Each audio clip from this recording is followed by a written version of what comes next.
Salut Samuel, je te laisse te présenter. Bonjour, je m'appelle Samuel, j'ai 46 ans. Je suis un peu un des petits derniers qui est arrivé à la SL Grand Arras, Ça puisque je fait... suis là depuis... Je suis arrivé en avril 2025, avril-mai. Donc j'ai fait mai-juin, après il y a eu juillet-août, ces vacances, et je viens de reprendre là en septembre. Donc j'ai à peu près 5 mois de kayak derrière moi, et Ok. quelques baignades. Est-ce que tu peux nous décrire ton handicap? Alors, donc moi je suis fonctionnaire de police. En 2009, j'ai eu un accident en service et j'ai eu un traumatisme crânien grave. Je suis resté un mois dans le coma, j'avais mon pronostic vital qui était engagé.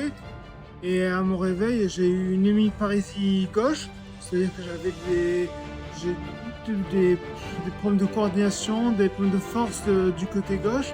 Donc, je suis resté hospitalisé 10 mois en centre de rééducation pour réapprendre mes repères, mes forces, tout réapprendre à faire la main droite. Et alors, qu'est-ce que tu aimes dans le kayak? Pourquoi tu fais ce sport-là? Alors, moi, avant l'accident, j'étais assez sportif, je faisais pas mal, j'ai fait de l'aïkido, j'ai fait du tac, j'ai fait un sport études de natation. Et donc j'allais en cours le matin et j'allais nager l'après-midi. Et après l'accident, je ne savais plus courir, je ne savais plus faire du vélo, je savais plus et même nager. Je ne savais plus monter sur un pot de départ ni plonger. Et je me comparais beaucoup à mon mois d'avant. Il me fallait un sport différent, mais je ne pouvais plus faire de sport. Et c'est en voyant les Jeux Olympiques et Paralympiques de Paris 2024, j'ai fait le kayak et je me suis dit, bah, en fait, j'ai déjà fait du kayak. Moi, j'avais suivi les vacances en Ardèche, en Dordogne. Je dis, bon, c'est relativement stable, c'est bien pour moi. Et je suis venu ici et il m'a fallu 10 secondes pour me rendre compte que c'était pas ce que je pensais.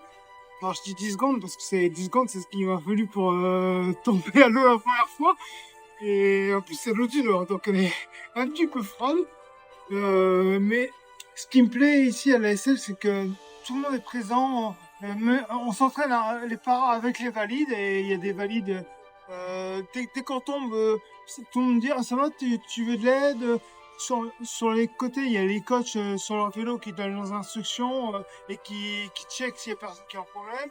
Il y a des fois, toi Nico, mon entraîneur qui est derrière dans le kayak et qui me dit allez, tu gites à gauche, mets-toi plus droit, bateau droit, t'as pagaie doucement dans l'air, vite dans l'eau. Alors, du coup, ça me motive. Bon, des fois, ça me donne aussi envie de te noyer, mais bon. Euh, non, donc voilà, c'est un sport qui me plaît beaucoup parce que le kayak, c'est un sport inclusif parce que vraiment, mais même, il y a du kayak, moi je savais pas ce que ça veut dire, kayak K2.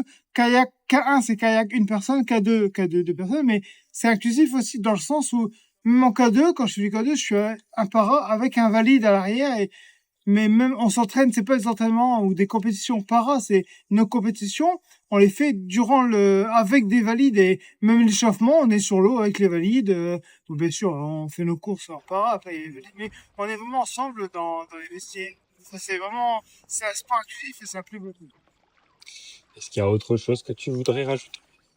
Moi, j'incite tous les paras à venir essayer le kayak. Bon, faut aimer l'eau froide. Non, mais c'est vraiment chouette. Il y a une super ambiance ici et vraiment, tout le monde prend soin de tout le monde. On est vraiment soudés l'un l'autre et c'est vraiment une bonne ambiance.